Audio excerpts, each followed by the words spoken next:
you love shrimp like I love shrimp? I wish I could serve my family fish that comes out of a microwave crunchy. This restaurant specializes in extremely fresh food. A dinner or afternoon filled with seafood is considered a luxury. What evening isn't made better with codfish balls or a lobster tail or two? Some fell victim to overfishing, others to changing tastes, and a few were just plain old food fads. Imagine a time when going out to a nice restaurant meant dressing up, ordering something fancy, and feeling a little bit like royalty. And one of the dishes that really embodied that vibe was tile fish with béarnaise sauce. Tile fish, known for its mild and slightly sweet flavor, was once a favorite among seafood lovers. These were typically found in the northeastern United States, including the Gulf of Maine, down to the southeastern United States, and extending to the Gulf of Mexico and the Caribbean Sea. Plus, pairing it with the rich, creamy béarnaise sauce, a tarragon-flavored spin on hollandaise, was like the cherry on top. But in the early 20th century, a natural disaster nearly wiped out the tilefish population. You know what that means? There was a sharp decline in its availability, and over time, the dish became more of a memory than a menu item. Today, you'd be hard-pressed to find it anywhere, even in high-end restaurants. Bummer. So it's all done frying. I'm gonna try my first piece. So back in the early 20th century, broiled shad was a staple on American dinner tables, especially during the spring shad runs. Shad is a type of herring, and it was plentiful along the East Coast, making it an accessible and popular choice. It wasn't just a dish on our tables. It was a bonding experience for big families who'd gather for meals centered around this particular fish. Now, the best part about this fish is that it was considered flavorful enough not to require sauces, herbs, or spices. A filling of breadcrumbs was enough to add some crispiness. This fish could be boiled, filleted, fried in butter, or baked. Traditionally, a little vinegar was sprinkled over it on the plate. In the eastern United States, roe shads were prized because the eggs were considered a delicacy. These were typically broiled alongside the fish and added a savory flavor to the mix. Now, you can't really have a conversation about forgotten fish dishes without bringing up the infamous baked stuffed fish. The beauty of this dish was in its versatility. Yeah, you could use almost any fish, from cod to flounder, and the stuffing was often a mix of breadcrumbs, herbs, and sometimes a bit of seafood like shrimp or crab. Baking added a healthy twist to this dinner meal, as it's far better than frying.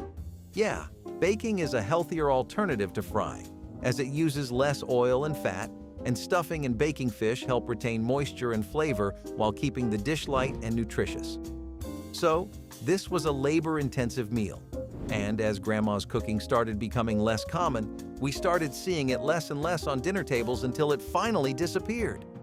That doesn't sound like a masterpiece at all, I know, but this is leftover cod. If you grew up in a New England household or anywhere along the East Coast, chances are you've heard of codfish balls. These crispy balls were made from salted cod and mashed potatoes and were a common dish in American homes, especially during the 19th and early 20th centuries.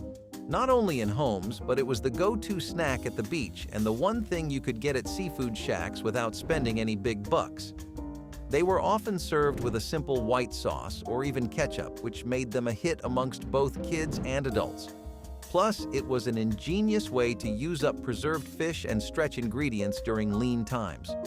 Yeah, they really stuck with us through thick and thin. Codfish balls were a key part of the diet during the Great Depression due to their affordability and the accessibility of cod. Sadly, these bad boys have fallen out of flavor. There was a time when Scandinavian American communities would do anything for a taste of pickled herring and wine sauce. It was just that good. I mean, just think about the combination of tangy, slightly sweet pickled herring and rich wine sauce. I don't know about you, but it sounds like the perfect festive dish to me and a well-deserved break from casseroles. The dish was brought to America by European immigrants and quickly became the talk of the town in the 1960s. However, this one didn't suit everyone's taste buds due to its unique texture of pickled herring. But hey, this one wasn't just a tasty treat, it gave you many benefits with each bite. Herring is a rich source of omega-3 fatty acids, which are beneficial for heart health, and the pickling process, while adding flavor, also helps preserve these nutrients, making it a nutritious choice. Next up, we have the lobster thermidor. Just the name sounds like something out of a fancy restaurant, right? Well, because it was the creation of one. Lobster thermidor is a classic French dish named after the Thermidor month of the French Revolutionary calendar, which corresponds to July and August. The dish was first created in Paris in the late 19th century, specifically in 1894 at the restaurant Marie's. It began to gain popularity as one of the more luxurious seafood options and quickly became a showstopper at any table. Bye-bye caviar. While the classic recipe includes brandy and mustard, some modern variations incorporate additional ingredients like truffle oil or different types of cheese. Lobster thermidor was a dish reserved for special occasions, the kind of meal you'd expect at a high-end restaurant or a lavish dinner party. And as prices soared, this one became limited to the elite class only. Restaurants typically don't offer it anymore unless you're an A-list celebrity with access to secret menus. Pescado la veracruzana. Ah, sí. Red snapper Veracruz, right? If you're looking to bring the vibrant flavors of Mexico straight to your plate, red snapper Veracruz is the perfect choice, or at least it was back in the day. This dish was incredibly popular in mid-20th century America, especially in areas with a strong Mexican influence.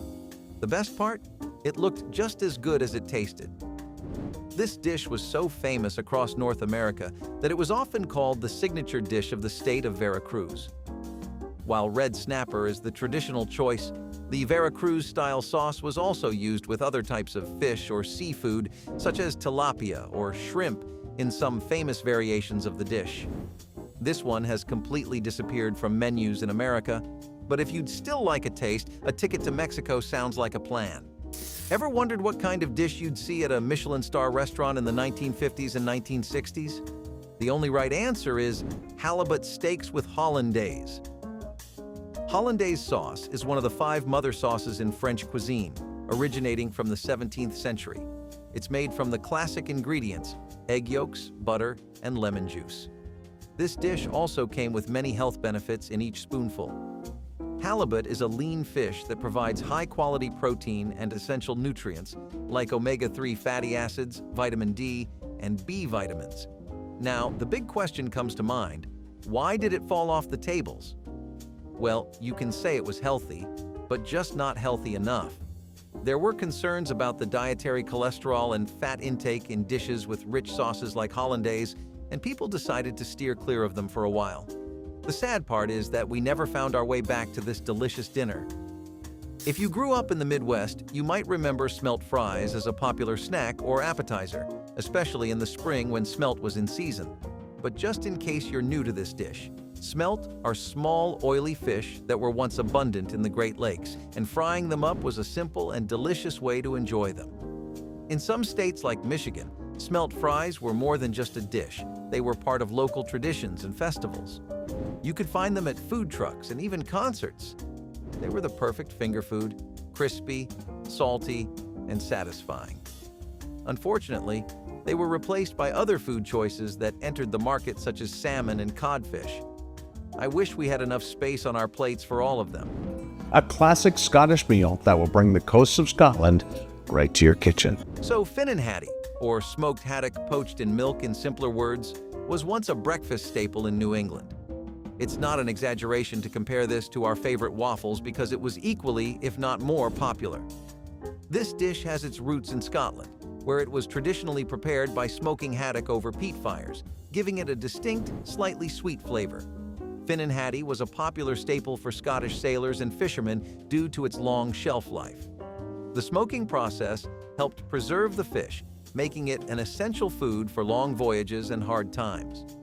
In America, it became especially popular in the late 19th and early 20th centuries, and was often served with boiled potatoes or on toast for breakfast.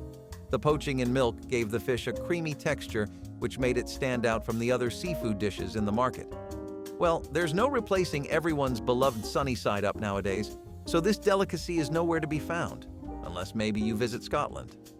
The Depression era had its fair share of seafood recipes, and sardines on toast was the star of the show. What's not to love about a quick, inexpensive, and protein-packed meal? The Depression days were all about making do with whatever came by, and sardines were not only light on the pockets but were long-lasting as well. The simple dish involved placing sardines, often with a bit of mustard or tomato sauce, on a slice of toasted bread. It was a practical solution during tough times and filled everyone's tummies with minimal effort.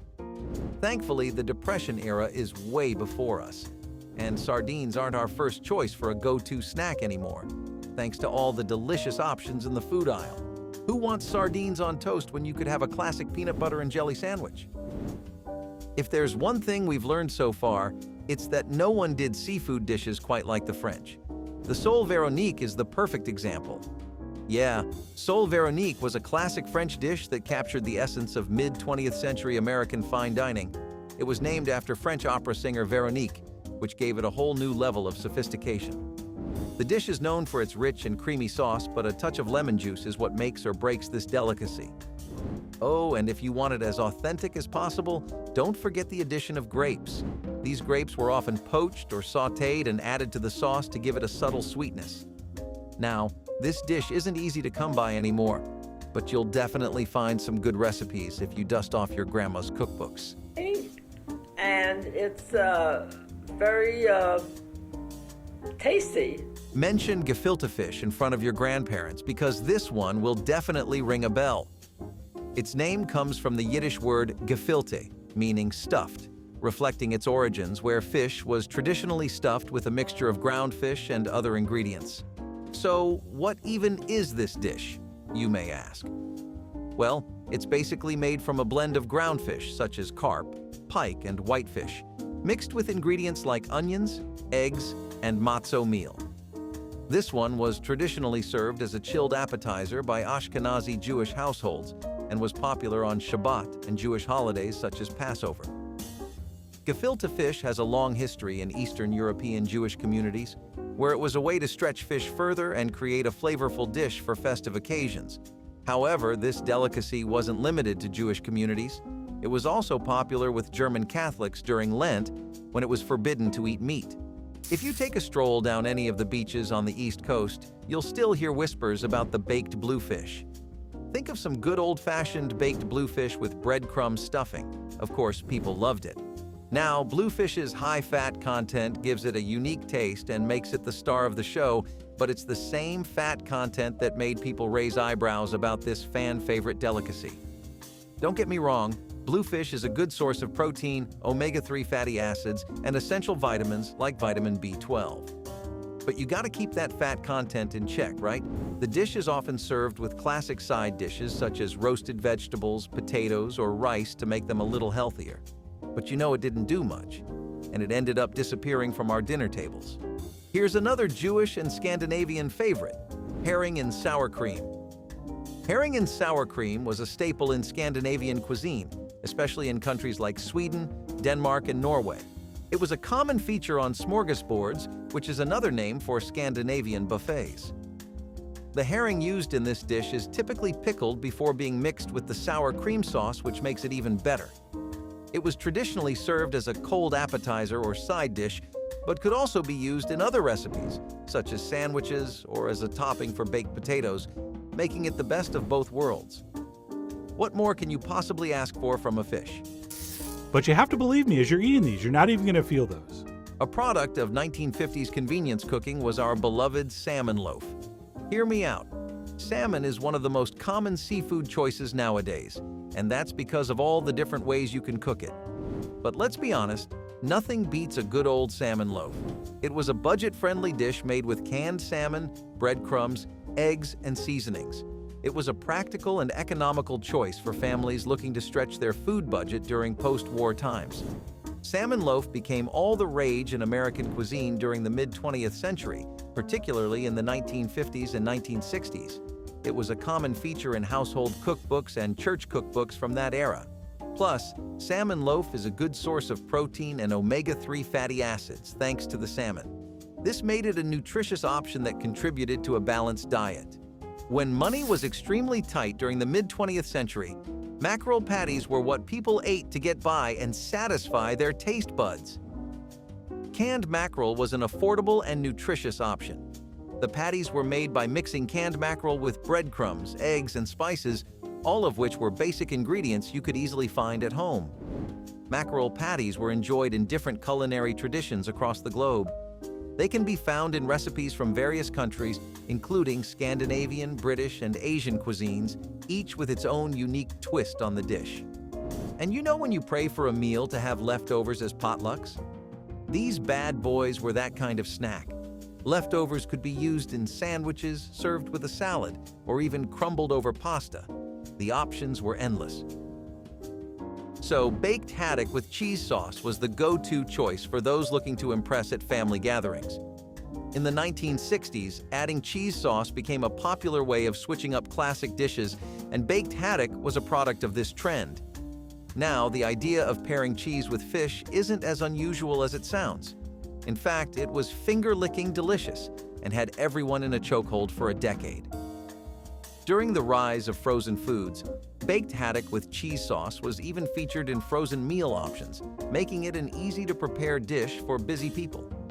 In some variations, the cheese sauce was elevated with ingredients like white wine or Dijon mustard, adding a gourmet touch to the otherwise simple dish. And that is sole meunière. Let's have a full circle moment with another French classic, sole meunière. Sole meunière was a French fish dish consisting of sole, floured and fried, and served with hot melted butter, lemon juice, and parsley. Many recipes specified Dover sole, but the technique could be used with other flatfish. Its name translates to miller's wife style, referencing the traditional method of preparing the fish with flour, which was thought to be inspired by millers' wives who cooked meals with simple, available ingredients. As fancy as the name may sound, this dish is known for its simplicity and is easy to whip up if you've got the right ingredients. Last but not least, let's spice things up with a southern classic that packs a punch, deviled crab. So, deviled crab croquettes originated in Tampa, Florida, where they were developed in the Spanish, Cuban, and Italian immigrant communities of Ybor City. It was typically served for lunch or as a snack and was meant to be eaten with one hand. Deviled crabs were somewhat similar to boardwalk-style Maryland crab cakes. It was the go-to treat when you craved something that packed both flavor and flair. The deviled part of the name refers to its zesty, spicy nature, and, historically, deviled just meant a dish with a bit of heat. It was once a way to make crab meat go further on a budget while keeping the gourmet element of it. Some recipes used fancy spices or different types of crab to elevate the dish to a whole new level.